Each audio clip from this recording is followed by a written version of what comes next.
Yo, parish orphans and retrogrades, happy Friday. Today is the Friday of the second week of the Synod on Synodality, and it's been an interesting 18 hours from Rome.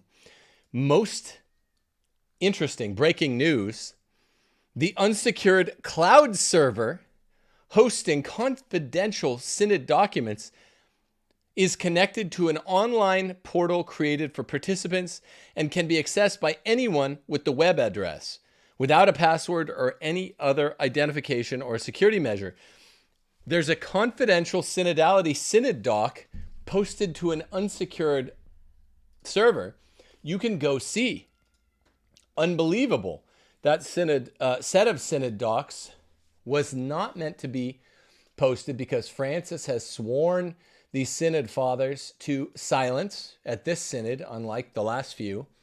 We've talked about that a lot over the last 2 weeks. But there's a confidential server that is not secured, though it's unconfidential. And you can go read those records from the Vatican's October Synod, the first couple weeks, week and a half anyway. And the records were updated as recently as yesterday. I think it's still up.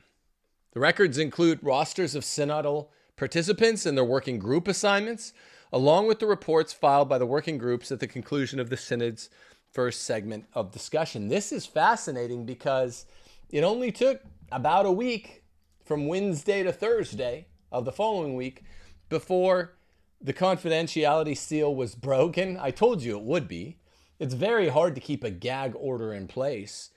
And Francis tried because it's part of the way he operates. I would remind you, goodly folks, that there's this great new highlighting of the way that Francis operates. Here's how it goes. This is an article that is up today. Listen to this. This is how Francis operates in the shadows, using lies and trickery. I had forgotten all about this dimension of the 2014-2015 double family synod. I forgot this conversation in 2014 between him and Archbishop Bruno Fort, who was running that synod. According to Fort, he declared this in May of 2016, so the month after Amoris Laetitia, which was 6 months after the synod, the second synod, which was a year after the first. So a year and a half later, a year and 7 months later, Bruno Fort said the following: Francis told me this about the synods as they will relate to communion for the divorced and civilly remarried. If we talk explicitly about communion for the divorced and remarried, you have no idea what a mess these guys will make for us. He means faithful cardinals like Cardinal Burke. So let's not talk about it directly. You get the premises in place, and then I will draw the conclusions.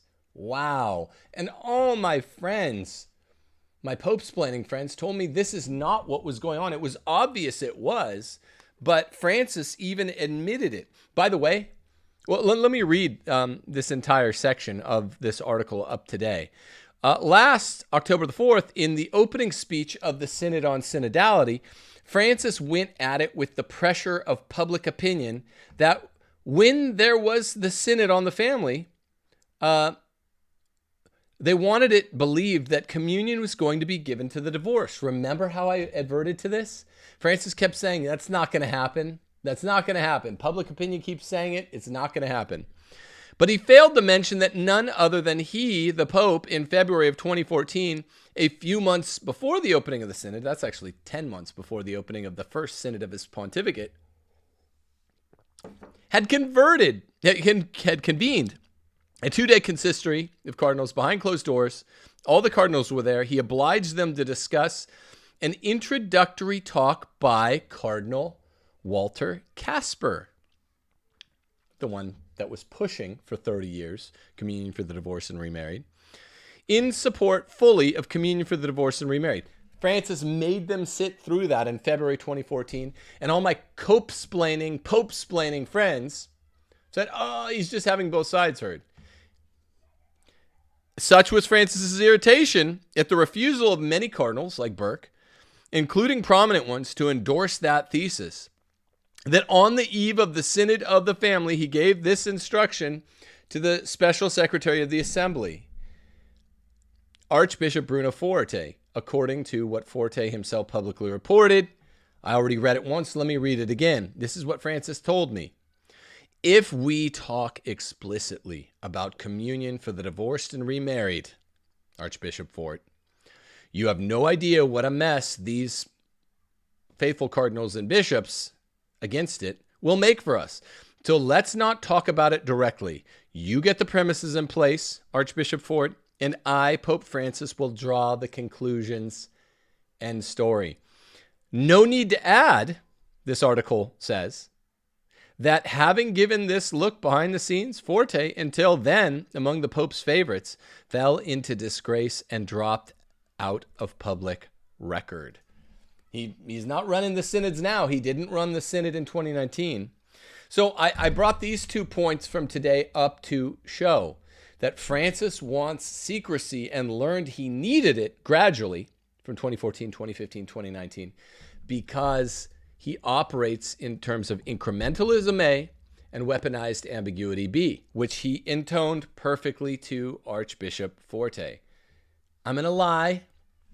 Yes, lying's a sin. I'm going to be lying out there. I'm going to be saying we're not going to do this revolutionary change, women deacons, but we're going to move the ball forward anyway, and then with mass impact, boom, I'm going to strike. There's some more news too. So I'm going to read you some of the specifics from that article about the leaked Synod server with leaked Synod docs, or a peek behind the scenes in documents from the Synod. I'm going to read you some of the specifics. I'm also going to talk about this picture opportunity, photo op, between Cardinal Mueller and Father James Martin, S.J., the naughty pet from Rome. Grr. That guy. They had a meeting, and Father Martin made a very curious tweet, which was clever. He's a crafty little kitten, isn't he? He's a crafty little pleasure kitten. That I'll show you what he tweeted and why it was crafty. What'd you say? I just said gross. Gross. Ew. But first, I would remind you that you need to get out of your blue state and get to a red state. Go to realestateforlife.org. If you're a family man, get your family out of a blue state, get to a red state. Go to realestateforlife.org, and a pro-life, pro-Catholic operator on the other end of the screen will be tirelessly laboring to get you out of your crummy blue state. If you're a single man, do the same. Set up shop in a red state with better people, Christian people, better opportunities. Plus, you're not in the blast zone. realestateforlife.org. If you're subscribed to this channel, great. Like this video and leave a comment, please. If you're not subscribed, do so now. Also, subscribe to our Rumble channel, because we can't be up here forever on YouTube. As much as I'd like to, get some way wider views here, it's not realistic. So go to my Rumble channel. If this channel's ever gone, go find me on Rumble. We'll still be making 3 videos per week. But you got to subscribe to this channel while it exists. Also, if you want to support the channel, Locals and Subscribestar, you supporters on Locals and Subscribestar get in free, with no other cost, free, to the Lord of the Rings book club, which will be going for half a year or more. Go to Locals and Subscribestar. If you want to donate to me, go to timothyjgordon.com and click donate. So let us go to this document. Well, first, let's knock out the tweet that Father James Martin, S.J., did on, the naughty pet himself on his meeting with Cardinal Mueller, who, he LARPs at least as one of the faithful cardinals in the church. Now, here's what Martin tweeted last night. Let me see if I can get that up. Oh, sorry, this was yesterday morning, but that was Rome time. Honored to meet Cardinal Gerhard Müller at the Synod. I've long admired his friendship. Now, this is a dig. Look how crafty. I've long admired his friendship with Gustavo Gutierrez, father of liberation theology, which is true. He is friends with him. His Eminence graciously gave me his book with Gutierrez. They co-authored a book called On the Side of the Poor, and I gave him a copy of my book on Jesus. So what is, and there's a picture of a very awkward looking picture of Mueller and Father James Martin, S.J., the naughty pet himself. They don't look like there's much love lost. Mueller's towering over James Martin. I'll put it on screen. I always want to see, James Martin, show me your hands. I always want to see your hands just because, just for the sake of respect. Than the good cardinal himself wants to. Yeah, no one more than Cardinal Mueller wants to see it. But the real craftiness afoot here is that James Martin is talking about the penultimate two CDF prefects ago, Cardinal Mueller's shady past, theologically shady past. He has some very suspicious writings, like this co-authored book with the father of the materially heretical liberation theology, Gustavo Gutierrez, On the Side of the Poor. Is it a pro-liberation theology book? I haven't read it, but it leans strongly in that direction, it seems. So he's saying, hey, this is a great guy. He's got all these secret friends you conservatives who think you love Mueller don't know about. They're all commies. That's a good dig. You got to give it to the other side. They're crafty. That's a good dig. Also, there are old papers where Mueller says, it writes, not just says, that Jesus was not a prophet, that he didn't found a religion. What are we to make of all this? Well, it's private theological opinion, so you don't have to freak out, even though he was two prefects ago, he was in charge of the Holy Office, and we took him to be a conservative because he has been friendly to all the dubias and the dubia cardinals and unfriendly to the Francis regime. But he has this shady past. And let me tell you something else. So does Ratzinger, if you read a lot of his writings. If they're German, you can't trust them. That's my rule of thumb. If they're a German theologian, even one of the conservatives, don't trust them. I don't know about Brandmuller, the other dubia brother. I haven't seen anything bad by him, but anytime I look, they were just soaking in Ronnerism when they were in the seminary. And it's hard to get all that toxin out. Now, speaking of Mueller, here's some good news. I'm not trying to black pill you, right? Everybody's got a past. This is a Diane Montagna tweet. Before we go back to what the leaked Synod docs are, we'll do that last. Cardinal Gerhard Mueller writes to Cardinal Duca, who published the second set of dubia about what the dubia from 7 years ago were about: divorced and remarried communion. And here's what he says. Fernandez goes against Catholic doctrine, and with him, Fernandez, is the Pope. Going against Catholic doctrine. This sounds like something I would say. This is a L'Espresso article, and this is the article I was reading from when I read the Bruno Forte's characterization of Francis's words to him. It's mainly about the 2014-2015 synods. The title of the article is Exclusive. Mueller writes to Duca, Fernandez goes against Catholic doctrine, and with him is the Pope. Not a lot of details on the letter. They just published that letter in full. That is the highlight of that letter. I'm not going to read it here. But listen to the article, which has this as its title. Not a lot of details on the titular subject matter. Very interesting, though, nonetheless. In an open letter to his friend Cardinal Duca, published today exclusively by Settimo Cielo, Cardinal Gerhard Ludwig Müller criticizes in depth the response given last September 25th by Cardinal Victor Manuel Fernandez, the new prefect for the Dicastery of the Doctrine of Faith, to a series of questions from Duca himself regarding Eucharistic communion for the divorced and remarried. Duca, Archbishop Emeritus of Prague, forwarded these questions last July on behalf of the Czech Episcopal Conference to the dicastery headed by Cardinal Fernandez Tucho, who had in none other than Cardinal Müller, his penultimate predecessor. Abruptly dismissed in 2017 by Pope Francis, with whom Fernandez is instead bosom buddies. So Müller and Francis were never bosom buddies. Tucho and Francis are. Before reading Müller's letter, which they publish in full, it is helpful to go back over what led up to the dramatic conflict. Last October the 4th, and they keep saying last, this is in the translation, and it means October the 4th.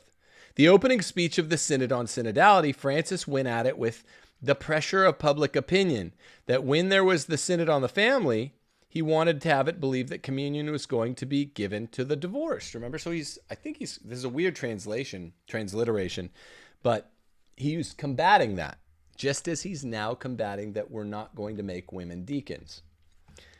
But, the article reads, he failed to mention that none other than he, the Pope, in February of 2014, a few months before the opening of that synod, had convened a 2-day consistory behind closed doors among all the cardinals. Remember, I read this at the top of the show, obliging them to discuss an introductory talk by Sankt Gallen Mafioso, Cardinal Walter Kasper, fully in support of communion for the divorced and remarried. Remember, by 2015, Francis, because Francis is he's a Peronist, so he mixes lies with truth. He says, I'm going to do it, I'm not going to do it. He uses misinformation and disinformation, one of the main marks of being a Peronista. He had Walter Kasper go do an interview on Raymond Arroyo's World Over. I've talked about this a lot. In 2015, between those two synods, saying, I'm out of favor. Francis is not going to do communion for the divorced and civilly remarried. And he was lying. He did do it. Francis definitely lies. You could argue Pope, anti-Pope. What's he going to do here? What's he not going to do? You can argue that. You can't argue he doesn't lie because he's lied so much. And such was Francis's irritation at the refusal of many cardinals, including prominent ones, to endorse that thesis, that on the eve of the synod on the family, he gave this instruction to the Secretary of the Assembly, Bruno Forte, according to what Forte himself publicly reported on May 2nd, 2016. I'm going to read it a third time. I don't normally read things 3 times on a show, but this is important. I have talked about the Synod on the family. I sounded like talked. He talked. I have talked about this more than anybody, the Synod on the family over the last 7 years, especially the last few weeks. But really consistently, even over the last 2 years, that 2014, 2015 double synod on the family, I'm the one that's keeping it alive in your memories, I think. And even I forgot this. I remember it in 2016 after Amoris Laetitia came out. But this is what Francis told Bruno Forte. If we talk explicitly about communion for the divorced and remarried, you have no idea what a mess these guys will make for us. He meant Cardinal Burke and the Dubia Bros. So let's not talk about it directly. That means honestly. You get the premises in place, and then I'll draw the conclusions. Boom. Think of what he did. Ran interference at the first synod, checked out the weather, checked out the temperature at 2014. 2015, he moved the rules around. He went to the Circuli Minori, the small working groups, silenced them a little bit, waited to see how that synod panned out, waited 6 months for the post-synodal apostolic exhortation, put it into a footnote that he's going to do the heretical communion for divorced and civilly remarried. It's a heresy. There's nothing that makes it okay. Dummies defended it and said that's not what he's doing. You'll see how he characterized it in the next 6 months. Then 6 months later, put it into the AAS. We'll go here. And that's exactly what he said. Forte, we won't talk about it directly. We'll lie about it. We'll go back and forth. We'll create disinformation. Then I will secretly use the premises you set up like bowling pins to knock down the thing, and everyone will just be sick of talking about it. And it works really well because people are dupes. I mean, not everyone remembers. No need to add, the article says, that having given this look behind the scenes, Forte, until then the Pope's favorite, or among their favorites, fell into disgrace and dropped out of public record. But what happened was precisely what Francis had said to Forte. Precisely. And that's what I was trying to draw out with my interjection a second ago. After the 2 sessions of the Synod on the Family ended with no agreement reached on the question, Francis drew his conclusions by inserting in a couple of tiny footnotes to his post-synodal exhortation, Amoris Laetitia, a tacit go-ahead on communion for the divorced and remarried. And when questioned by journalists on the plane coming back from Lesbos on April 16, 2016, right after he released Amoris Laetitia, he was not afraid to say, I do not recall that footnote. More lies. That was the whole point of the longest papal document ever published in the 2,000-year-old history of the church, was just burying that needle in that haystack. The whole point was that footnote in chapter 8. Francis did it, and he bald-faced lies. This is who you're dealing with. This is who idiots are out there defending, even on the matter of the specific point in question. It's idiotic. Okay? It was time for the dubia. Then in September 2016, the 4 dubia cardinals asked. He ignored it. I'm just running through. In the babble of interpretations of Amoris Laetitia 6 months later, the bishops of Buenos Aires had said their piece in favor of communion for divorced and remarrieds in a letter to their priest dated September 5, 2016, to which Francis had responded enthusiastically the same day. He responded the same day to the Buenos Aires bishops, whereas the 4 dubia cardinals he never responded to with this letter of approval. And this is what he said in Spanish. El escrito es muy bueno, es y explicita cabalmente, cabal is right, el sentido del capítulo 8 de Amoris Laetitia. No hay otras interpretaciones. Y estoy seguro de que hará mucho bien. Spanish is such an ugly language compared to Italian or Latin. True. I don't hate hear having anybody complaining about the pronunciation. Yeah. We are Americans. We don't care how things are pronounced. We also like the Italian, but it doesn't matter. Okay, so yeah. What this means in English, a civilized language, is the text is very good, says Francis, and thoroughly explains the sense of chapter 8 of Amoris Laetitia. There are no other interpretations, and I am sure it will do much good, this material heresy. There remained to be determined what authority to the worldwide church might be borne a private letter from Bergoglio to the secretary of the bishops of the Buenos Aires regions. And this was seen to with the reprinting of both letters on October the 7th in the Acta Apostolicae Sedis. You've heard me say this much. The official organ of the Holy See, accompanied by a rescriptum that promoted them to the Magisterium Authenticum. You've heard me talk about that a lot. It was on this rescript that Cardinal Fernandez Tucho, heal me with your mouth, Pervo Tucho, in responding to Duca's doubts last September 25th, a couple weeks ago, relied to validate the magisterial authority of the approval given by Pope Francis to communion for the divorced and remarried, with a whole slew of further guidelines regarding its implementation. But now coming up against the complete disagreement of Cardinal Muller, his predecessor as head of the same dicastery. Then they do print the full text of the letter. It opens like this. Your Eminence, dear brother Dominic Duca, I have read with great interest the response of the dicastery of the doctrine of the faith to your dubia on the post-synodal apostolic exhortation, Amoris Laetitia, and I would like to share my assessment. One of the doubts you presented to the DDF concerns the interpretation of Amoris Laetitia found in the letter of the bishops of Buenos Aires, dated September 5, 2016, which allows access to the sacraments of confession and of the Eucharist to divorced persons who have entered into a second civil union, even when they continue to behave as husband and wife with no intention of changing their lives. That means they're doing the deed.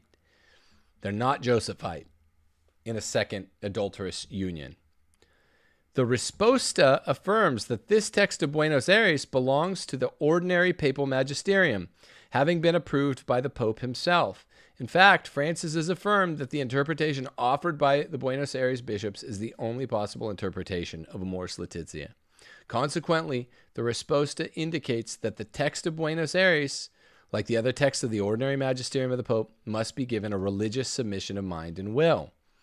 In the first place, it is necessary to clarify, from the point of view of the general hermeneutic of the Catholic faith, what is the object of this submission of mind and will that every Catholic must offer to the authentic magisterium of the Pope. Throughout the doctrinal tradition, and especially in Lumen Gentium 25, where we get this troublesome phrase, it's troublesome because of Francis. This religious submission of mind and will refers to the doctrine of faith and morals, which reflects and guarantees the whole truth of revelation. The private opinions of popes and bishops are expressly excluded from the magisterium. Any form of magisterial positivism is also contrary to the Catholic faith, since the magisterium cannot teach what has nothing to do with revelation, nor what is explicitly contrary to sacred scripture. Norma normans non normata is the little rule of thumb.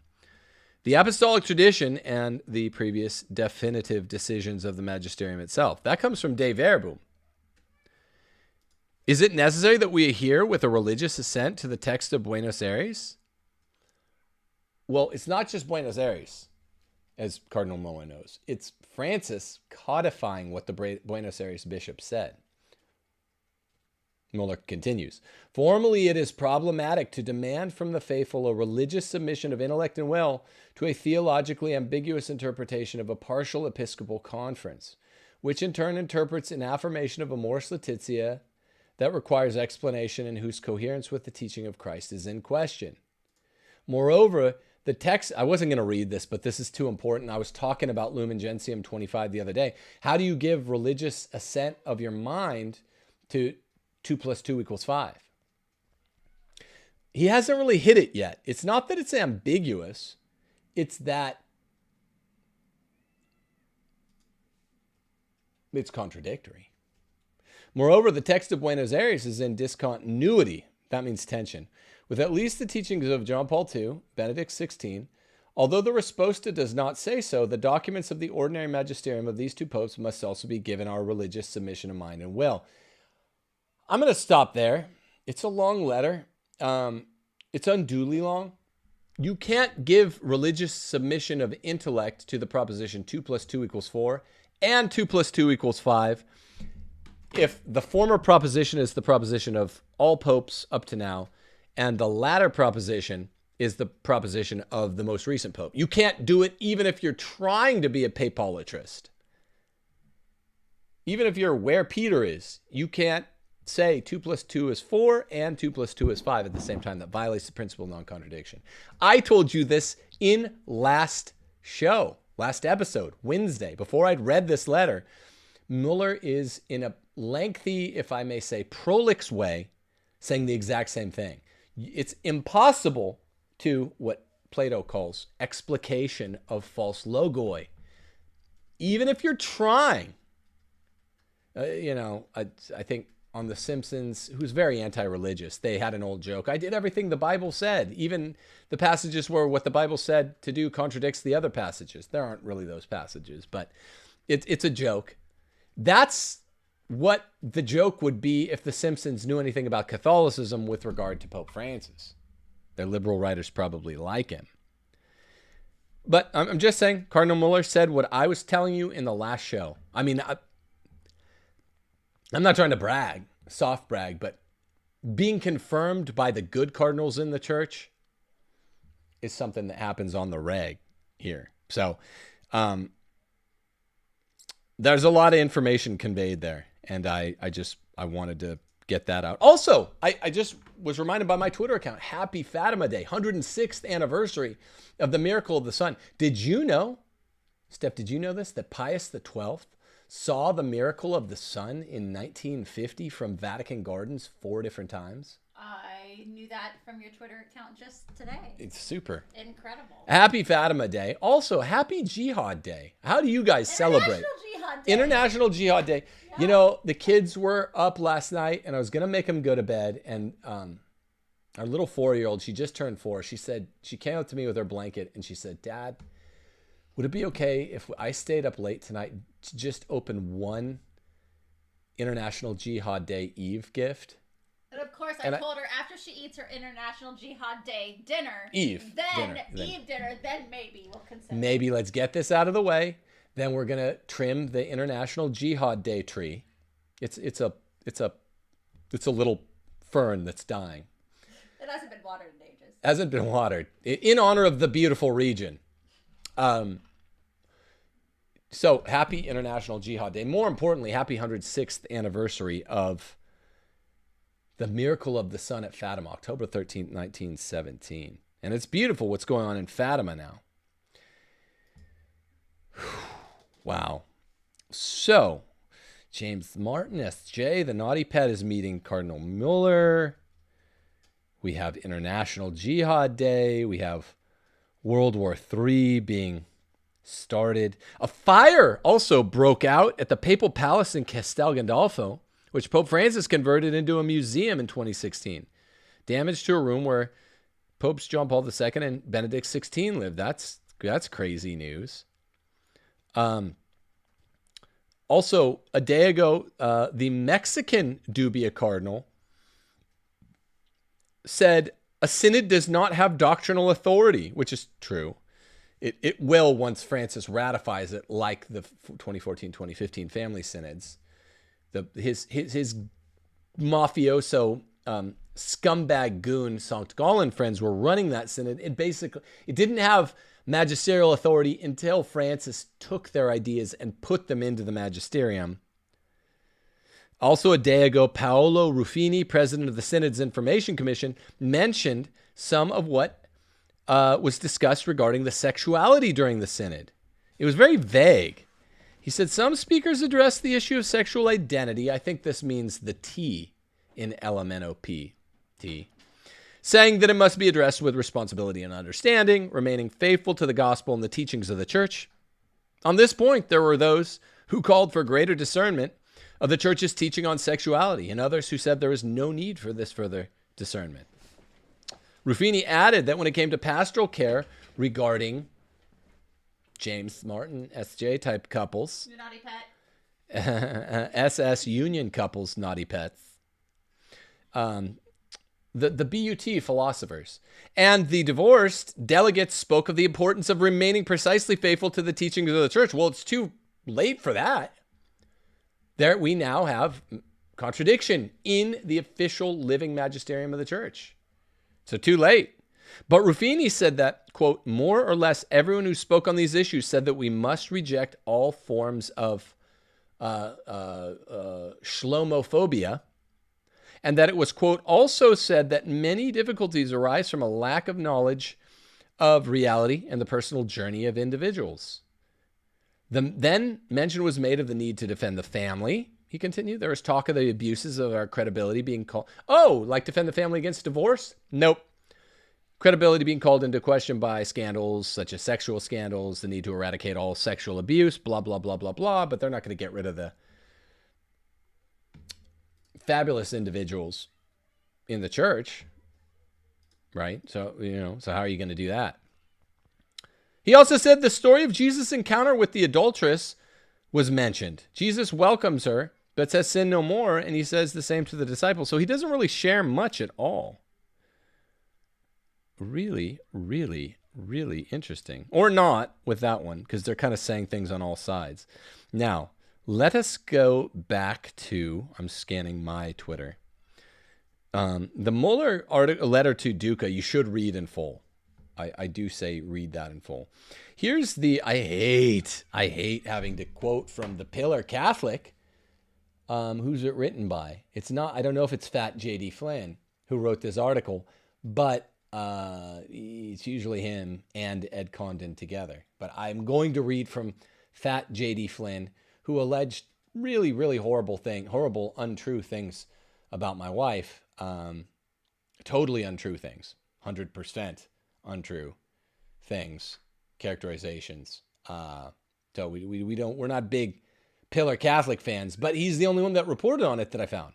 Synod on Synodality news. Confidential Synodality Synod docs posted to unsecured server. I read you the first couple of pages there.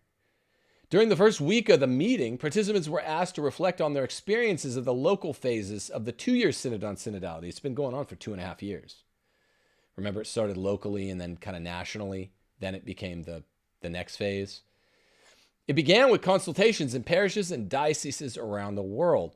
According to worksheets posted to the cloud server, participants were asked what they learned about, quote, listening as a characteristic of a synodal church, end quote, and what, quote, tensions emerged most strongly during local discussions. A sample of the working group reports reviewed by the Pillar contained responses which conformed to Synod updates provided by the Vatican press offices. Most reports expressed support for the concept of synodality, but views on doctrine varied. While some working groups emphasized doctrinal fidelity, at least one report expressed a call for the church to reconsider doctrine on sexual morality. Now we know that's remember, in 2014, 2015, it was really only one group that was urging the reconsideration of the revolutionary matter. That's all it took. So don't feel like, oh, this is a white pill. Things are all better. There's one group of radicals at the Synod, and they're actually bigger, I think, than the group of radicals at the 2014-2015 Synod that's pushing for it. That doesn't mean they're going to be outweighed. It's all kabuki theater anyway. Amoris Laetitia could have been written before the 2014 Synod for all I know. I mean that. The Synod organizers' decision not to release membership rosters for the small discussion groups has attracted attention from Vatican journalists this week. One journalist reported that Paolo Ruffini, who I just read his tweet, president of the Synod's Information Commission, said this week he did not have access to the names and would be unwilling to obtain and share them with the media. That such information appears to be withheld even from senior synodal participants. Can you believe that? Even the senior synodal participants don't have access to the names, let alone the media. That's crazy. But freely available online, it raises several questions that are significant about the Synodal Secretariat's approach to internal information sharing and security. While the Synod's working group reports make it possible to identify the members of individual working groups correlated to the reports they produced, the Pillar has elected not to do so publicly, following Pope Francis's request for a certain restraint in press coverage of the synodal process. I get this. I do understand. We're in this weird ecclesiological, ontological triangulation, like being caught between the Scylla and Charybdis, where, it's fine to read a report on this, but you don't want to be the one to do it. Because even though it's probably evil, even though it's probably immoral, it's the Pope's order. So I get it. The working group reports are significant because they will form the basis for the interim relatio. Now, this has been a big question in my mind. Will the relatio, the midterm report, be published? A report to be produced by the end of this month on the synodal discussions. Which groups will shape discussion at the synodal gatherings next month-long meeting, which is in October 2024. I forgot, we don't get, this is just on me. We don't get a final document from the Synod until after the ordinary Synod, the 2024 one. The unsecured cloud server hosting synodal documents, along with a cache of videos and photos from the synodal sessions, is connected to an online portal created for participants and can be accessed by anyone with web address without a password or any other identification or security measure.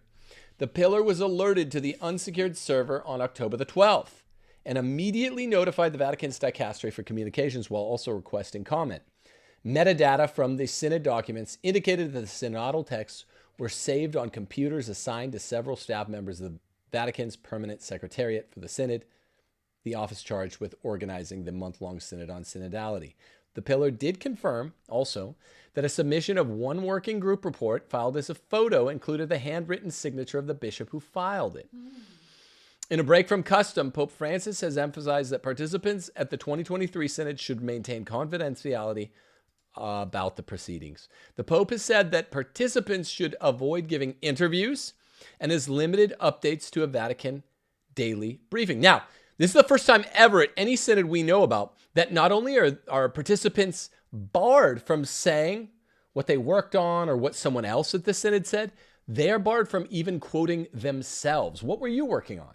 Don't tell us what, the guy at the table next to you in the Circoli Minori right, 2 tables over was talking about. That's like eavesdropping. That's more normal. But this gag order says you're not even allowed to talk about what you were working on. And by the way, what all this seems to insinuate, is that different people are working on different topics. They're not all, here's one common discussion. You guys go have it in your 10 different Circoli Minori, your little groups. He's giving this to some, he's giving that to others. Pope has said that participants should avoid giving any interviews. Synod officials say these measures aim to encourage an atmosphere of listening in this synodal assembly. That's not what they're geared to do. They're geared to keep secrecy until massive impact. When Pope Francis decides to pull the mask off and say, yep, women deacons are a thing, he's going to do it. I gave you a clue a couple shows ago about how he's going to do it. It's not about listening. That's bullshit. Pure and unmitigated bullshit. It's not about listening. The post-synodal apostolic exhortation, like Amoris Laetitia, could probably already be written. It's all about controlling the information until massive impact, all at once. Boom. That's how he works. Slow, warbling comments. I'm not going to say X, but X. Pardon the interruption, not to interrupt, but then he interrupts. Not to do this, but then he does it. All the yes, no, maybe so. I don't know. Let's have a show. All that stuff until, boom, massive impact, just like Amoris Laetitia. Now he just says, yeah, deal with it. Communion for the divorced and civilly remarried. Boom.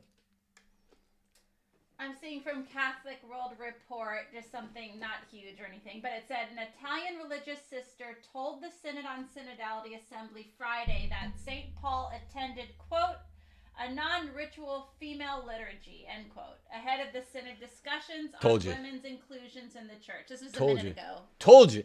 Dude, so, okay. We were talking about this walking around our pond out back, right? What was it, 2 days ago? And I told you, I'm telling you, this is what it's going to be.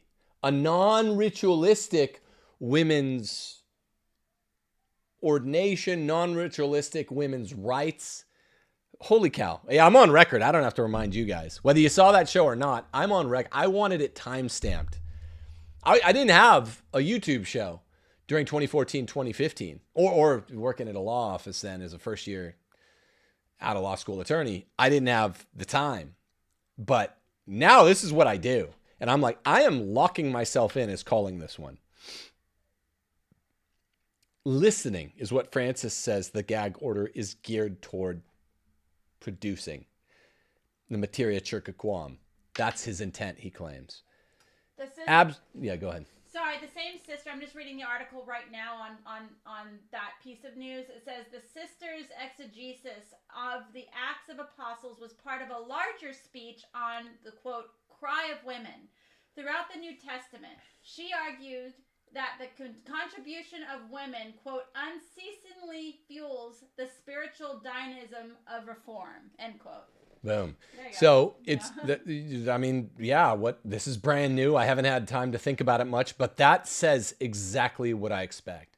What's the topic? Synod on Synodality. Italian nun claims St. Paul attended non-ritual female liturgy. And I told you also, what would they be citing? What book of the New Testament? Acts of the Apostles. I told you. The deacon women were just helpers. Go get us a sandwich, please. That kind of thing. I told you they're going to create That middle category. I mean, I called this. Yep. They still have to do it, but I that's the first I've heard that they're actually bearing it out. Deacon in the equivocal sense just means helper. Deacon in the ordained sense means you're actually you're receiving a sacrament of ordination. Only males were deacons there. But in Acts of the Apostles, you had characters like Susanna and Joanna and others who were called female deacons. They were just helpers. They were never ordained. What I said would happen is this is the term. This is going to be the term going forward. A non-ritualistic ordination. Well, what the hell is that? What in the holy hell is a non-ritualistic ordination? What did I guess it would be?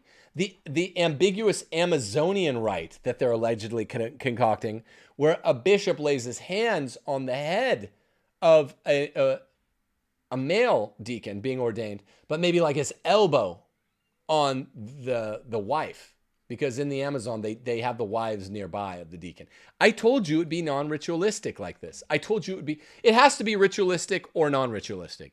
They're going to try to create a middle category, I said, but the principle of excluded middle says it's got to either shove up conceptually or get squished down to yes or no. Are the lights off or on in this room? Well, the lights are quidjabo on. Well, what's quidjabo on?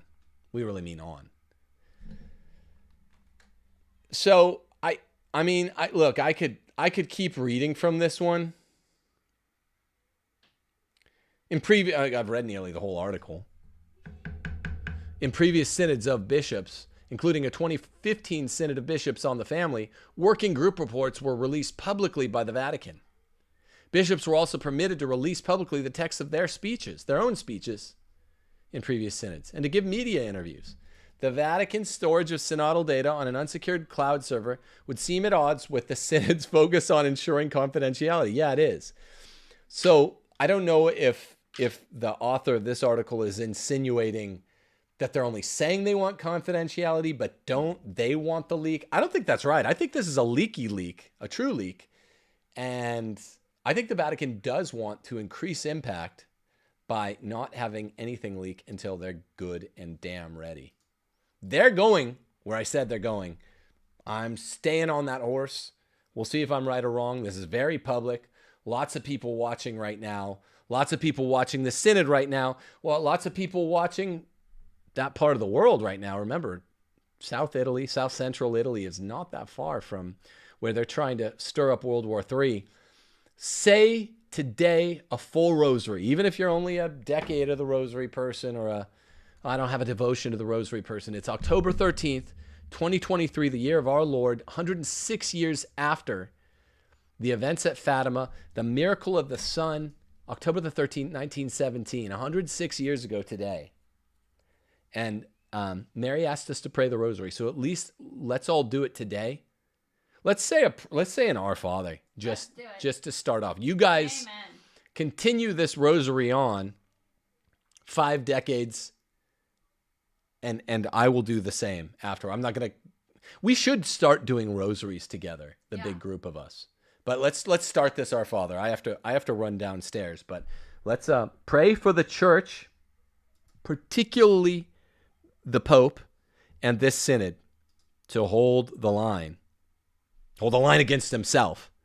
And let's pray for the world, particularly that non-interventionists hold the line. Do not get us involved in more foreign wars that we have nothing to do with. Peace, that is. Pray for peace, that we stay out. Our Father, who art in heaven, hallowed be thy name. Thy kingdom come, thy will be done, on earth as it is in heaven. Give us this day our daily bread, and forgive us our trespasses, as we forgive those who trespass against us. And lead us not into temptation, but deliver us from evil. Amen. God bless you, Parish Orphans and Retrogrades. Finish this rosary. I now began. I say rosaries the old-fashioned way, just the 5 decades, and the closing prayers. You guys finish. Pick up that next decade. It's Friday, so we have the Sorrowful Mysteries today. Begin with 10 Hail Marys, and you're meditating on Jesus in the garden, his agony, his abandonment by his friends, his abandonment by the future bishops of the church, Peter, James, and John. They can't even stay awake for their good friend. The bishops don't seem capable of staying awake for us either. Couldn't for the master. Well, they're not going to do it for the servants that are even below them, the bishop's servants. Pray for the church and the world. We need it now more than ever. Pray for me and my family also. I pray for you, parish orphans and retrogrades. I will say this rosary for you all in my audience as well. God bless you, Deus Volt.